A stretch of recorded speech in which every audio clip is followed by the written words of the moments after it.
du continent Monsieur le européen. Président, Sylvain Tesson, écrivain et voyageur, revient d'Arménie, il vous a écrit « L'Arménie n'est pas un territoire comme les autres. Sa foi, son histoire, sa mémoire, sa culture, son chagrin, sa terre, ses morts en font le poste avancé de l'Europe. Monsieur le Président, les Arméniens vous appellent. La France saura-t-elle prendre le risque d'entraîner ses alliés et de se lever pour l'Arménie ?» C'est une lettre qui va être publiée dans le Figaro Magazine ce week-end. Qu'est-ce que vous lui répondez? D'abord, Sylvain Tesson a raison de le dire. Et l'Arménie est un pays avec lequel nous avons un lien unique. Parce que l'Arménie s'est toujours battue pour une forme d'universel dans cette région, de tolérance, d'esprit de paix. Et on les laisse tomber. Non, c'est pas vrai du tout. Je vais revenir. J'y ai passé la nuit il y a quelques jours, donc je peux vous dire qu'on ne les laisse pas tomber.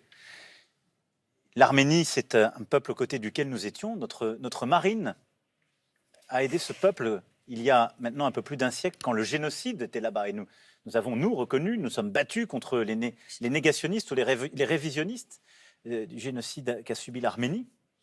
Et beaucoup de familles sont venues en France. Et beaucoup de nos compatriotes ont des origines arméniennes et nous écoutent. Et donc aujourd'hui, l'Arménie, à quelle situation? Il y a 2 ans, elle a d'abord subi une guerre dans le Haut-Karabakh que vous voyez, qui était un territoire.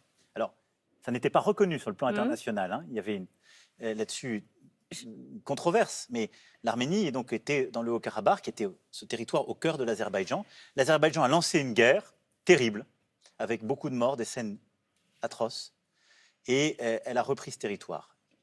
Au mois de septembre, l'Azerbaïdjan a lancé le long de la frontière plusieurs offensives, en particulier, de manière évidente, on le voit dans cette carte, pour pouvoir vraisemblablement faire un corridor d'un bout à l'autre de son territoire. Que peut-on faire? Nous l'avons clairement condamné. J'ai eu tout de suite le président Aliyev d'Azerbaïdjan, le Premier ministre Pachinian d'Arménie. Le Premier ministre Pachinian est venu à Paris quelques jours plus tard. Et la France fait partie des puissances de médiation. Et donc, d'abord, j'ai souhaité que ces 2 pays puissent être invités à Prague, lors de la communauté politique européenne. Ce qui a permis, par parenthèse, pour la première fois dans l'histoire récente, à un Premier ministre arménien de rencontrer un président turc. Je le dis pour montrer l'importance de cette réunion de Prague. Et surtout, pendant plusieurs heures, avec le président du Conseil européen, nous avons réuni les 2 protagonistes, c'est-à-dire le Premier ministre arménien et le président d'Azerbaïdjan. Et nous avons décidé, d'abord, que les 2 parties s'engageaient à reconnaître les frontières de 1991, cette ligne blanche qu'on voit. Qu'ils acceptaient le principe d'une mission de l'Union européenne qui part ces jours-ci et qui va donc aller sur le terrain constater les infractions pour permettre ensuite à la communauté internationale de se prononcer et de restaurer l'ordre et le respect des frontières. Mais vous voyez, tout est lié. Sur cette frontière, qu'est-ce qui se passe aujourd'hui depuis 2 ans? Vous avez 5000 soldats russes qui sont là et qui sont prétendument des gardes-frontières. Et lors de ce conflit, il y a eu un conflit sous-jacent. C'est que la Russie a utilisé ce conflit qui datait depuis plusieurs décennies.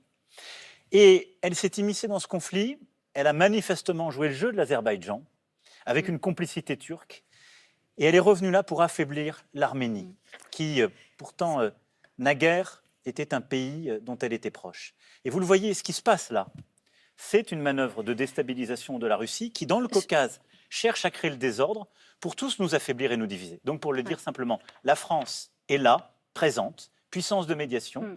Votre serviteur, au nom du pays, a mené cette négociation pendant la nuit de jeudi à vendredi dernier. Une mission se déploiera et nous ne lâcherons pas les Arméniennes et les Arméniens. Il n'y a pas une forme de tolérance vis-à-vis de l'Azerbaïdjan parce qu'on a scellé un accord sur le gaz. La France n'achète pas de gaz là-bas et il n'y a pas d'accord. Et je vais vous dire... L'Europe, oui.